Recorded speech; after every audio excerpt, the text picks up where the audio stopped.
Senator Nelson, welcome again. It's been a while. Thank you, Steve. In January of 1986, you experienced something that very few human beings have.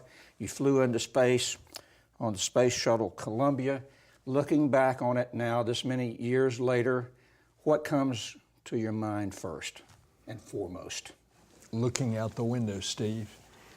When you look back, it is very typical of space flyers. On the first day, you're looking for things. I was looking for Florida. I was looking for Cape Canaveral, where we were launched. By the second day, your perspective has broadened, and you're looking at continents. And by the third day, you're looking at home, and home is the planet. And it's so beautiful. It's this colorful creation suspended in the middle of nothing. Space is nothing. And it's all in it together. And you know, as a public servant, I couldn't help but think, as I looked down on Earth, all the things that bedevil us here on the face of the earth, you couldn't see from up there. You couldn't see political divisions. You couldn't see any religious divisions. You couldn't see any ethnic divisions. All these things that cause us to have so much aught against each other and to fight. And from up there, you see we're all in this together as citizens of planet Earth. What's it like to be weightless? The first sensation is that everything is moving up, but that's simply because our brain is accustomed to one gravity. And all of a sudden, when you're in zero gravity, you're suddenly buoyant. I looked around and I saw everybody's face was suddenly getting red and puffy. And what happens is the bodily fluids, now without gravity pulling them down, are shifting into the upper torso. I'll tell you a secret among the astronaut office. One of the first things that's done once you get the orbiter buttoned down and you're on your orbit is to activate the space toilet. Why? Because the bodily fluids have shifted to the upper torso and your upper sensors are saying, fluid overload, get rid of fluid. The reverse is true when you come back into gravity. Then we've lost 20% of our blood, and so what we do is drink 32 ounces of water and take 8 salt tablets so the body will absorb it. And you feel like a blimp until you start coming back in the gravity, and then you're glad you have that extra volume inside. You know, it looked like for a while that NASA and the Space Coast were really in trouble, that the shuttle program was ending, that there was no real vision about where to go, but you, NASA, and some others have a new vision for NASA, and I've been reading that the administration now is buying into that vision, and it has to do with taking us deep into space. Can you tell us a little bit about that and what it might mean for NASA and what it might mean for the Space Coast? And I give great credit to Senator Kay Bailey Hutchinson, Texas. She and I together put together the NASA bill and have now, along with Robert Mikulski, funded it.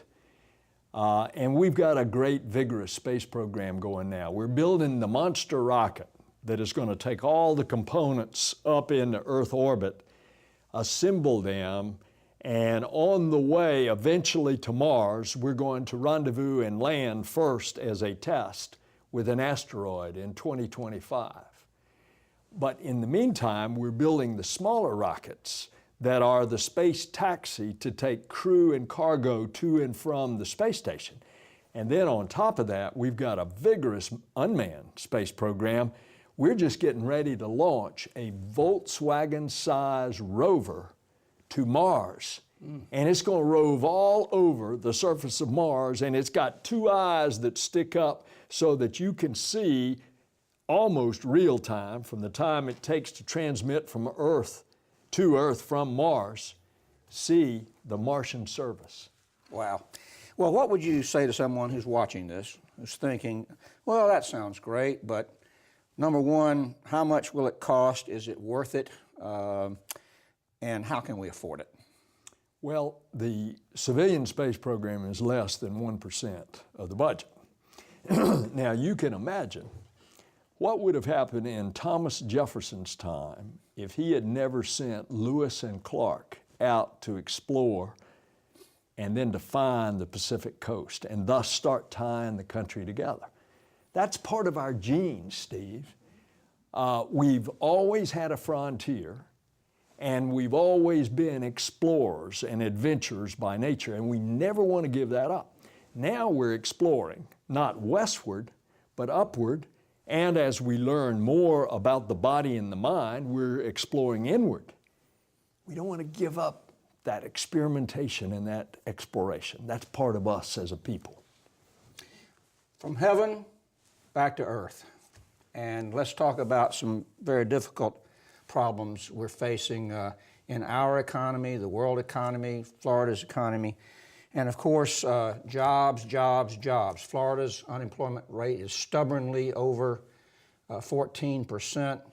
And understandably, people are saying our political leadership at all levels must do something to help us create jobs and stimulate the economy.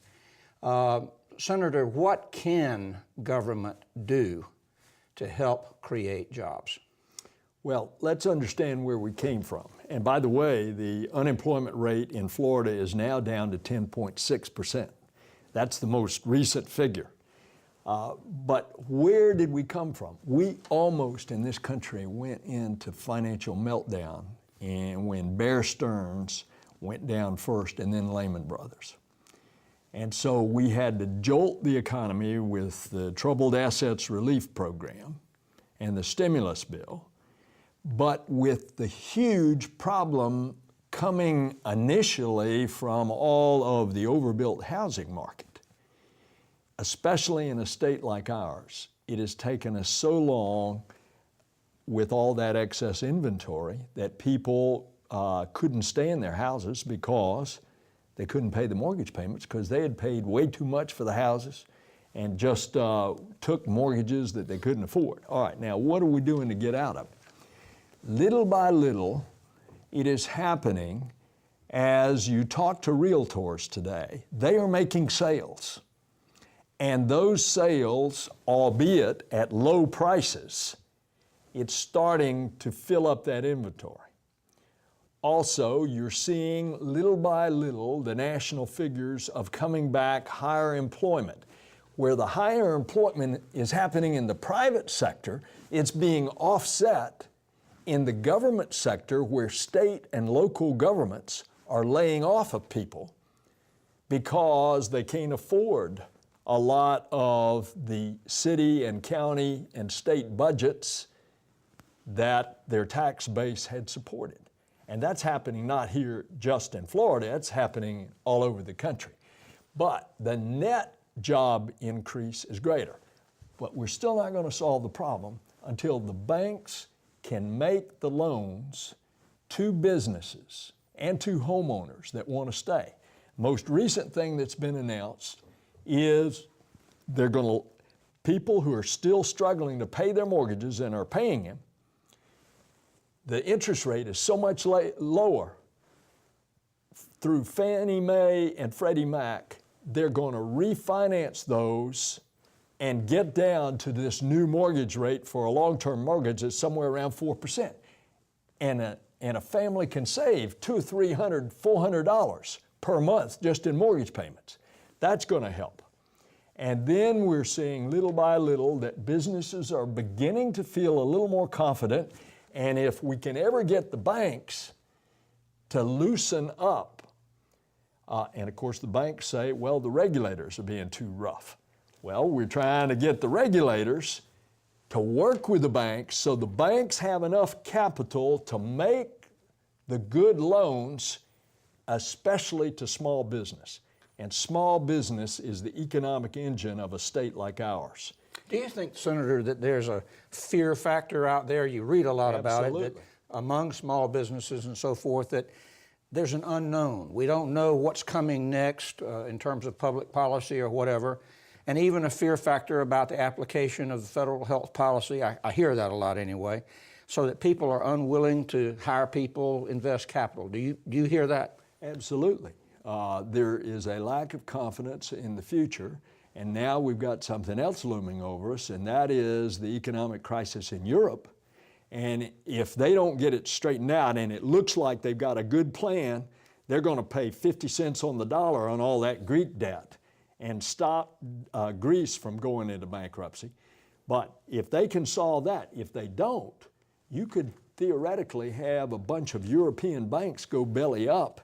That, with the international banking system where everything's tied in so much today, that could affect America. But we're beginning to see some light at the end of the tunnel.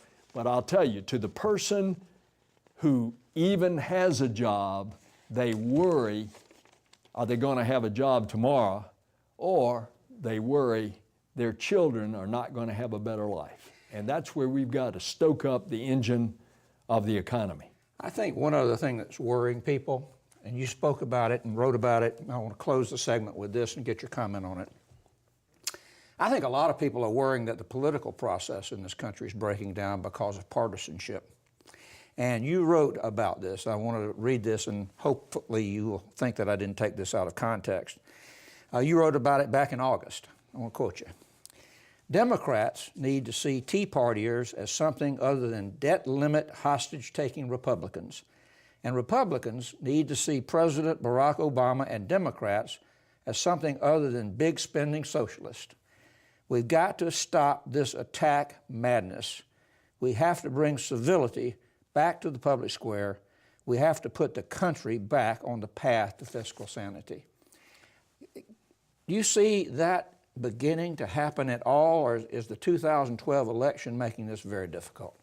I wish I could tell you yes, because you can't govern a country like ours that is as big and complicated and diverse unless people of goodwill will, as the good book says, come let us reason together. When people stand off in their ideological boxes and say it's my way or the highway, or if people get too excessively partisan, both of which we have had way too much of, that's why we have the gridlock. Now, I actually have some hope that that gridlock may be broken by this super committee of 12 people. They've got the opportunity, and not only the opportunity to break the gridlock, they've got a good opportunity to do major tax reform. Let's do this. Let's go to break and come back and talk about the super committee and deficit reduction.